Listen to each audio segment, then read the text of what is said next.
Allah cuma di masjid doang adanya ketika bulan Ramadan aja. Di luar itu nggak pakai lagi Allah. Di masjid taat total pada Allah. Bilangnya Rasul pemimpin kita, Rasul teladan kita, Al-Quran adalah petunjuk hidup kita, Al-Quran adalah kitab yang kita bawa sampai akhir zaman. Tapi di luar daripada masjid ngomongannya beda lagi. Apa ngomongnya? Oh ya memang betul, kita ini adalah agama, kita ini adalah orang beragama, tapi di atas agama ada ayat-ayat konstitusi. Masya Allah, luar biasa itu. Itu omongan indikasi kekufuran itu Bapak Ibu sekalian. Di atas agama, di atas hukum-hukum agama ada ayat konstitusi. Nyamain Fir'aun antum. Bapak Ibu sekalian, Fir'aun itu ngomongnya apa? Kenapa dia kemudian dijadikan sebagai togo, orang yang sangat sombong? Dia bilangnya, Anna rabbukumul a'la. Kalian memang punya Tuhan, tapi aku Tuhan yang paling tinggi bagi kalian. Nantangin Allah, ngeri banget. Berarti di mana Allah? Di mana Allah ketika kemudian selain di masjid? Nggak ada. Kita di negara agama bro, pakainya konstitusi, nggak perlu pakai agama. Ini masalahnya. Maka ketika saya ditanya, apa pandangan Ustaz tentang kemudian pemimpin negeri kita, pemimpin Jakarta yang kemudian non muslim? Saya katakan, itulah hasil daripada kesepakatan kita sendiri. Saya katakan, masalahnya bukan turun atau tidak turun. Bisa jadi dia turun, bisa. Tapi permasalahannya, tahun 2017 siapa yang bakal jamin kalau non muslim nggak jadi lagi? Paham Bapak Ibu sekalian? Jadi yang dipermasalahkan sekarang adalah bukan hanya pemimpin non muslimnya, tapi sistem yang melahirkan pemimpin seperti itu. Karena di dalam sistem demokrasi, orang muslim sama orang non muslim sama kedudukannya dan sama-sama bisa untuk jadi pemimpin. Karena di dalam sistem demokrasi, orang yang khutbah Islam sama pemabuk sama nilainya. Satu suara, paham Bapak Ibu sekalian? Lah kita buat jangan yang kayak itu, kita buat all muslim final. Calon-calon pemimpin syaratnya satu muslim, yang non muslim jauh-jauh aja sana. Gitu kan ya? Nah ini harus kita pikirin begitu caranya. Tapi berarti Ustaz nggak konstitusional dong? Saya bodoh amat deh. Lah kenapa? Karena ketika saya mari sama Allah cuma ditanya siapa Tuhanmu, siapa Rasulmu, kitabmu apa, dan apa yang kamu lakukan di dalam Islam, aturan-aturannya. Dan saya nggak akan ditanya tentang ayat-ayat konstitusional Bapak Ibu sekalian. Bisa dipahami Bapak Ibu sekalian? Maka Tuhan sekarang kita batasi wilayah cuma di sekitar masjid saja. Kita batasi cuma di sekitar Ramadan saja. Di luar itu nggak ada. Maka saudara dulu negara yang menerapkan syariat Islam. Sudah ada atau belum? Belum. Yang ada sekarang malah sebaliknya, yang halal diharamkan, yang haram dihalalkan. Betul begitu? Suatu hari ada seorang sahabat namanya Adi bin Hatim. Adi bin Hatim ini baru masuk Islam. Kemudian dia datang pada Rasulullah. Di kalungnya ini, kalungnya salib emas pula. Sudah emas, salib pula. Berarti dosanya double juga ya. Tapi kenapa? Sudah laki-laki nggak boleh pakai salib, emas pula. Kan laki-laki juga nggak boleh pakai emas. Lewat di depan Rasulullah, merah pada muka Rasul. Lalu kemudian berkata, wahai Adi, campakkan itu kalungmu, campakkan kalungmu. Adi bertanya, kenapa harus campakkan kalung ini ya Rasulullah? Rasul membacakan surat At-Taubah ayat 31. Ittakhadhu ahbarahum wa ruhbanahum arbaba min dunillah. Kamu tahu, mereka itu orang-orang Nasrani dan orang Yahudi. Mereka menjadikan pembesar-pembesar mereka dan rahib-rahib mereka sebagai penentu-penentu, sebagai Tuhan-Tuhan selain Allah Subhanahu wa Ta'ala. Lalu kemudian Adi bertanya lagi, saya nggak melihat mereka menyembah rahib, saya nggak melihat mereka menyembah para pembesar. Rasul katakan, maksudku bukan itu, tapi maksudku adalah para rahib dan pembesar. Mereka menghalalkan sesuatu, kemudian masyarakat mengikuti mereka. Lalu pembesar itu mengharamkan sesuatu, lalu masyarakat mengikuti mereka. Persis nggak ya seperti yang terjadi sekarang? Riba halal atau haram? Riba halal atau haram? Haram. Jelas? Jelas banget haramnya. Tapi di negeri ini dijadiin jantung perekonomian, riba. Gitu kan ya, jantung perekonomian kita riba. BPJS yang diwajibkan itu juga riba intinya. Maka sekarang bukan hanya kita melegalkan yang haram, tapi mewajibkan yang haram. Mengharamkan yang dihalalkan Allah, menghalalkan yang diharamkan Allah. Ya Allah ya Rabbi. Kita ini sudah jadi sekutu-sekutu lain selain Allah. Tandingan-tandingan lain selain Allah. Di saat yang sama, poligami diharamkan. Betul begitu? Poligami boleh atau enggak? Langsung cepat boleh. Kalau tadi agak lama gitu kan ya. Ibu-ibu juga bilang boleh juga. Lah betul, boleh Ustaz. Gak apa-apa poligami asal jangan suami saya aja Ustaz. Kayak kata istri saya, boleh poligami, syaratnya cuma 3. 1, Abi harus adil insya Allah. 2, harus lebih cantik daripada Umi dan harus lebih soleh daripada Umi insya Allah. Yang 3, langkain lumayan saya. Pertanyaan sederhana, istri saya nggak mau dipoligami, boleh atau enggak? Boleh. Yang nggak boleh menentang bahwa itu adalah ayat Allah. Paham ya Bapak Ibu sekalian ya? Jadi poligami itu kayak baju. Anda nggak mau pakai baju batik, nggak apa-apa. Asal jangan larang yang lain pakai baju batik.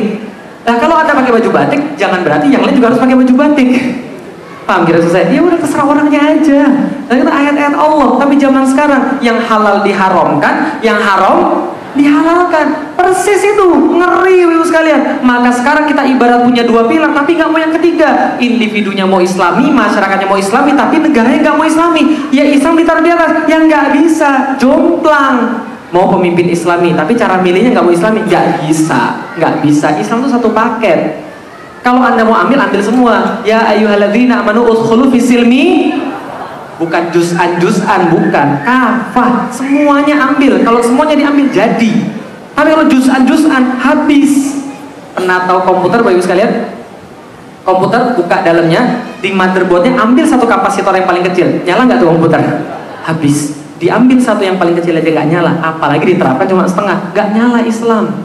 Inilah masalahnya, karena kafah masalahnya. Nah, kalau gitu kita lihat lalu apa solusinya? Ini solusinya. Makanya Islam sudah mengatakan, Utsman bin Affan mengatakan, khalifah ketiga, innallaha la yaz'u bisultan ma la yaz'u bil Qur'an. Allah menghilangkan maksiat-maksiat menggunakan kewenangan penguasa. Maksiat-maksiat yang tidak bisa dihilangkan hanya dengan bacaan Quran.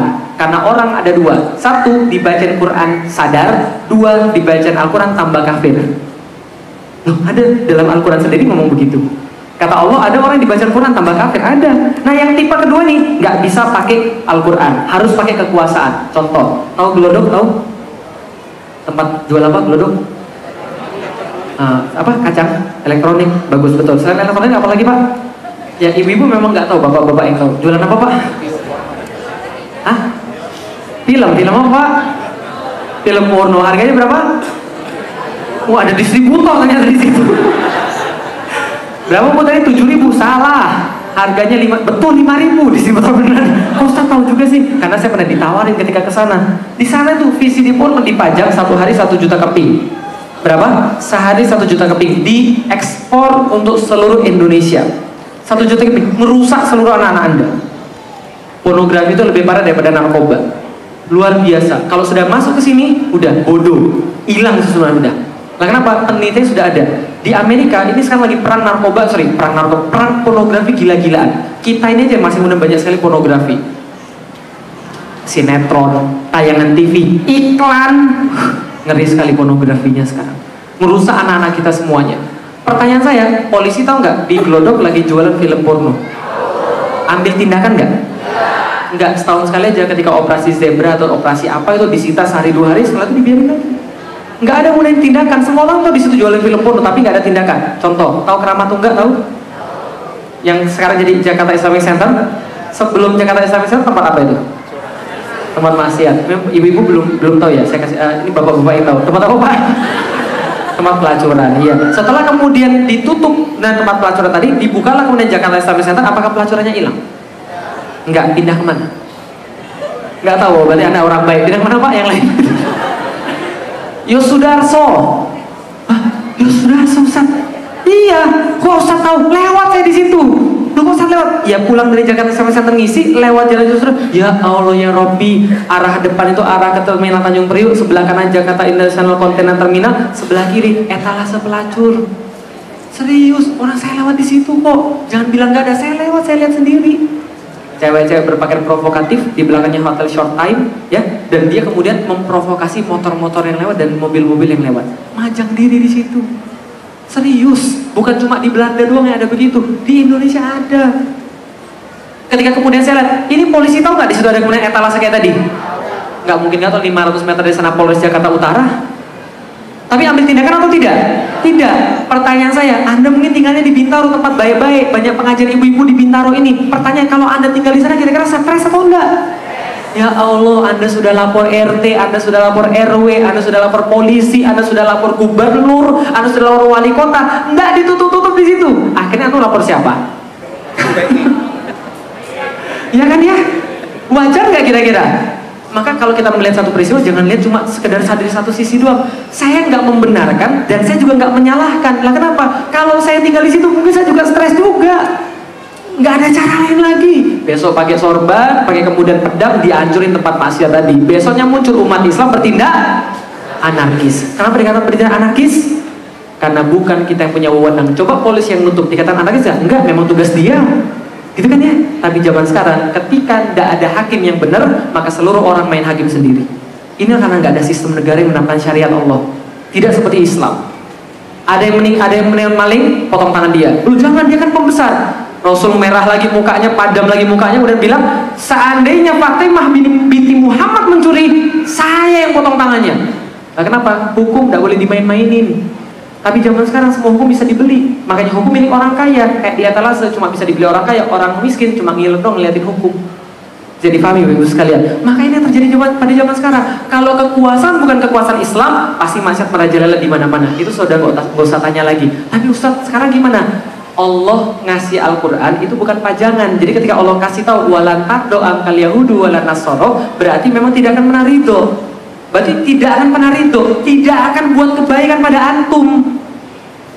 Kalau dia buat kebaikan pada antum, berarti Allah salah. Itu pakai kalimatnya walan tardo, tidak akan ridho. Bisa dipahami sekalian. Terakhir ada mahasiswa UIN yang mewawancari saya, kemudian dia bilang, Ustaz, saya datang sendiri dan saya menyaksikan sendiri ketika Betawi Fair itu makanan-makanan dibagikan gratis, dan baru saat itulah dia bilang bahwa baru tahun itulah ada babi di situ. Ini baru soalan makanan loh. Ini baru soalan makanan loh, belum soalan yang lain, belum soalan kemudian ya segala macam lah, lokalisasi pelacuran dengan logika-logika yang kemudian sekarang justru dilegitimasi pada para ulama-ulama. Logikanya apa? Pelacur itu kayak sampah. Kalau sampah nggak ada tong sampah, berceceran di mana-mana. Kalau ada tong sampah, bersih. Betul begitu? Iya, kalau pelacuran tong sampah, kalau pelacur sampah, pelacur itu maksiat besar. Makanya ulama-ulama berkata, idza dhahara zina wa riba fi qaryatin ahalalahum azaballah. Ketika sudah nyata zina dan riba di satu daerah, maka daerah itu memberi undangan kepada Allah untuk mengazab diri mereka. Mau dilokalisasi, mengerikan, nggak bisa. Ini kemudian cara mikirnya, ada ulama yang bela nggak? Ada. Apa kemudian dalilnya? Akhafu ad-durarain. Ngeri, dalil diperkosa lagi. Gitu kan ya? Akhafu ad-durarain, memilih di antara dua yang paling rendah. Yang mana yang paling rendah? Pelacuran bebas atau pelacuran dilokalisasi? Oh, berarti dilokalisasi aja. Jadi pas masuk dilihat dulu KTP-nya mana, Muslim atau bukan? Kayak di Genting di Malaysia, gitu kan ya? Kalau non Muslim boleh masuk tempat judi, kalau Muslim nggak boleh masuk. Cukupkah begitu? Nggak begitu cara Rasulullah Muhammad SAW. Jadi ya, inilah kemudian sedikit kemudian berbagi. Nah, yang terakhir teman-teman sekalian, yang terakhir nih kata-kata Imam Ghazali kepada kita dalam kitabnya Ihya Ulumuddin, fa inna dunya mazratul akhirat. Sadarilah teman-teman sekalian, inna dunya mazratul akhirat. Dunia ini hanya ladang bagi akhirat. Wala yatimuddinu illa bidunya. Maka tidak sempurna agama Anda tanpa adanya dunia Anda. Wal mulku wad dinu atu amani. Sesungguhnya agama kalian dan kekuasaan di tengah-tengah kalian bagaikan saudara kembar. Falidini aslun wa sultanu harisun. Dan bagi agama layaknya fondasinya, asasnya, dan bagi kekuasaan layaknya penjaganya. Famala aslalahu famahdumun. Yang tidak ada asas pasti akan hancur. Wa mala harisalahu fadoi. Yang tidak ada penjaga dia akan hilang. Maka agama dan kekuasaan ini bersatu di tangan orang yang satu, di tangan orang yang takwa pada Allah, di tangan orang-orang yang menerapkan aturan-aturan Allah. Maka ingat baik-baik, gak penting hanya pemimpin muslim, tapi juga yang penting dia menerapkan sistem Islam. Karena pemimpin muslim tidak menerapkan sistem Islam, sama saja dia kemudian mengingkari Allah. Dan suatu waktu ketika Rasul sebelum meninggal, apa kata Rasulullah? Taatlah pada pemimpin kalian walaupun dia budak Habasyah, selama dia menerapkan aturan Allah. Artinya walaupun dia budak Habasyah, hitam, rambutnya kayak kismis, menerapkan Islam, mulia dia.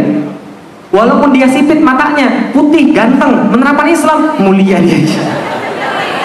Oh ya salah ya, gitu kan. Jadi, ya walaupun siapa saja orangnya, yang penting Islamnya. Jadi benci orang bukan karena orangnya, tapi karena kekufurannya.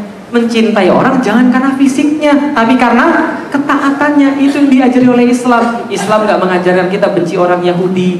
Islam nggak mengajarkan kita benci orang Cina, nggak sama sekali.